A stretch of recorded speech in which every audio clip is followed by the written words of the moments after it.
11 अप्रैल 2011 को अनुरिमा लखनऊ से दिल्ली आ रही थी और ट्रेन में कुछ बदमाशों ने उनसे उनकी सोने की चेन छीनने की कोशिश की। अनुरिमा वॉलीबॉल चैंपियन थी। उन्होंने एक स्पोर्ट्स वुमेन स्पिरिट दिखाई और सोने की चेन देने से इनकार कर दिया। जब उन्होंने सोने की चेन देने से इनकार कर दिया, वो 4 से 5 लड़के थे, उन्होंने अनुरिमा को चलती ट्रेन से उठाकर बाहर फेंक दिया। ये तो थी एक बुरी चीज़। इससे भी बुरा तो तब हुआ जब अनुरिमा को नीचे फेंका गया। उसी वक्त दूसरे ट्रैक से भी एक ट्रेन आ रही थी। अनुरिमा उस ट्रेन से टकराई और जाकर नीचे गिरी। जब दोनों ट्रेन निकल गई, जब उन्हें होश आया, तब उन्होंने देखा कि उनका एक पैर कट चुका था। आधा पैर जींस में था और घुटनों के यहाँ से आधा पैर जींस में लटका हुआ था और वहीं से हड्डियाँ टूट टूट कर बाहर आ रही थी। और सिर्फ यही नहीं, बल्कि ट्रेन के ट्रैक पर आपने छोटे छोटे चूहे देखे होंगे। वो चूहे आकर उस घाव को, उस पैर को आकर कुतर रहे थे।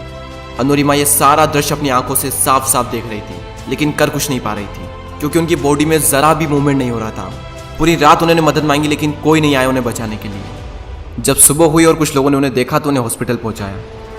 हॉस्पिटल के बेड पर सब लोगों ने, यहाँ तक कि एम्स के डॉक्टरों ने तक ये कह दिया था कि एक प्रोस्थेटिक लेग से चलना सीखने में लोगों को 3 से 4 साल लग जाते हैं।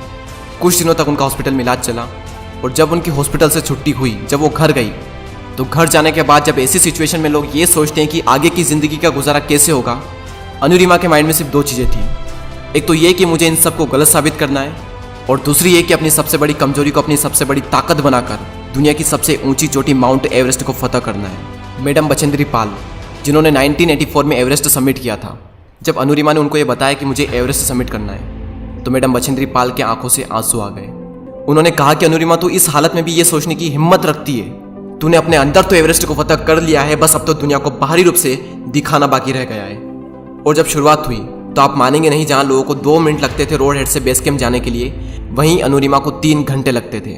और आपको यकीन नहीं होगा ये जानकर कि ठीक 8 महीने बाद बेस कैंप से सभी साथ में निकलते और टॉप पर अनुरिमा सबसे पहले पहुंचती। बाकी सबके पेट सही सलामत थे, लेकिन अनुरिमा के नहीं थे। फिर भी अनुरिमा सबसे पहले पहुंचती थी। 11 अप्रैल 2011 को उन्हें चलती ट्रेन से बाहर फेंका गया था।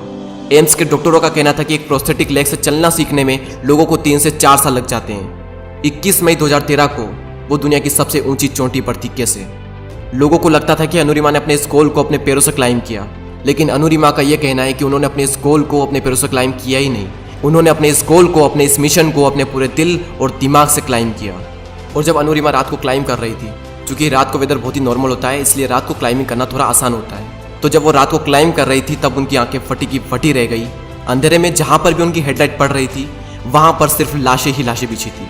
उनके अंदर से एक डर निकल रहा था कि जिस काम को करने के लिए वो निकली है, उसी काम को करने के लिए ये लोग निकले थे और ये लोग यहाँ पर मरे हुए हैं। और इन लोगों का तो शरीर भी सही सलामत था, उसके बावजूद भी ये यहाँ पर आकर मर गए।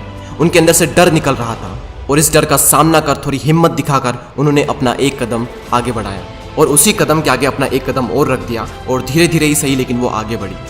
हिलेरी स्टेशन, एवरेस्ट से थोड़ा नीचे। जब अनुरिमा वहाँ पहुँची तो उनका ऑक्सीजन का लेवल कम होने लगा। उनके शेरपा ने उन्हें कहा कि अनुरिमा वापस चलो, तुम्हारा ऑक्सीजन खत्म हो रहा है, अगर जिंदा बचे तो फिर से वापस आ सकते हैं। लेकिन अनुरिमा को पता था कि ये मौका उन्हें बहुत ही मुश्किल से मिला है और शायद इसके आगे उन्हें कोई मौका मिले ही ना, और वो इस गोल्डन चांस को कभी भी खोना नहीं चाहती थी। उन्होंने शेरपा की बात नहीं मानी और आगे बढ़ी। उनका मानना था कि यहाँ तक आई हूँ यहाँ रुकने के लिए या फिर वापस जाने के लिए नहीं, यहाँ तक आई हूँ और भी आगे जाने के लिए। और ठीक 1.5 घंटे बाद वो दुनिया की सबसे ऊंची चोटी पर थी और इतिहास रच दिया उस लड़की ने, जिसे एम्स के डॉक्टरों ने कहा था कि 3 से 4 साल लगते हैं एक प्रोस्थेटिक लेग से चलना सीखने में। और चलना फिरना छोड़ो, 2 साल में उसने एवरेस्ट को फतह भी किया और बता दिया पूरी दुनिया को कि इंसान विकलांग दिमाग से होता है, शरीर से नहीं। और अगर एक बार आपने किसी काम को करने की ठान ली और उस काम को करने के लिए आप अपनी जान लगाने को तैयार हो, तो दुनिया की कोई भी ताकत आपको हरा नहीं सकती। आज मेरे लाइफ का सबसे बड़ा सपना पूरा हुआ और मैं टॉप ऑफ द वर्ल्ड पे हूँ और बहुत खुश हूँ, बहुत खुश हूँ। और सबको ये मोटिवेशन देना चाहती हूँ कि हर आदमी अगर अपने लक्ष्य को बनाए तो वो कभी नहीं हार माने और वो अपने टॉप को, अपने लक्ष्य को जरूर पाएगा।